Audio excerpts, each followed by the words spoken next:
Donc, vous ne pouvez pas dire que votre lutte se limite à soutenir les prisonniers politiques. Et je vous ai déjà dit, ne venez pas faire ça chez moi, allez faire ça ailleurs. Ce n'est pas à moi que vous allez expliquer la situation politique du Cameroun. Et parlant des prisonniers politiques au Cameroun, j'ai la légitimité de parler parce que j'ai dépensé beaucoup d'argent.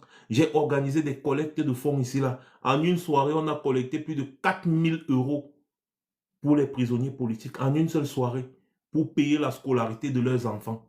Donc, des prisonniers politiques du MLC, j'en ai soutenu.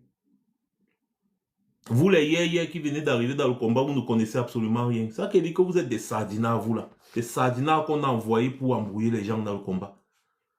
Vous venez me parler à moi, Max Senior, des prisonniers politiques. Qu'avez-vous fait des prisonniers politiques là? Des millions et des millions et des millions que moi, j'ai dit, je parle de moi personnellement. J'ai levé pour ces prisonniers politiques. Quand même. Aujourd'hui, on n'est plus en train de se battre pour soutenir les prisonniers politiques. On se bat pour libérer les prisonniers politiques là. Et pour que ces gens-là soient libérés tous, il faut renverser le RDPC. Donc, le combat ne se limite même pas seulement aux prisonniers politiques. C'est tous les Camerounais qui sont prisonniers aujourd'hui. Il faut libérer le Cameroun. Il faut libérer le Cameroun. Il y a la guerre dans le nord-ouest et le sud-ouest. Les populations là-bas souffrent de la guerre. Il y en a qui daillent tous les jours. Les prisonniers politiques, eux-mêmes, ils sont en vie. Pour que la guerre s'arrête au nord-ouest et au sud-ouest, il faut renverser le RDPC. Pour que Boko Haram ne prospère plus au nord du Cameroun, il faut renverser le RDPC parce que ceux qui financent Boko Haram sont les gens du RDPC. J'avais parlé de ça ici, les gens disent, ah, Kava Ege Djibril est parti à l'Assemblée nationale, dit Boko Haram est parmi nous. Ferdinand Ngongo est l'un des financiers de Boko Haram. Je vous ai toujours dit ça. Et comme d'habitude, moi je parle, c'est quand ça arrive que vous dites, hé Max là, il dit les choses. Hein. Ferdinand Ngongo que vous voyez là est un financier de Boko Haram. Vous savez ce que la guerre apporte pour les seigneurs de la guerre? Vous croyez que les gens, s'ils ne veulent pas mettre fin à la guerre au nord-est et au sud-est, pourquoi?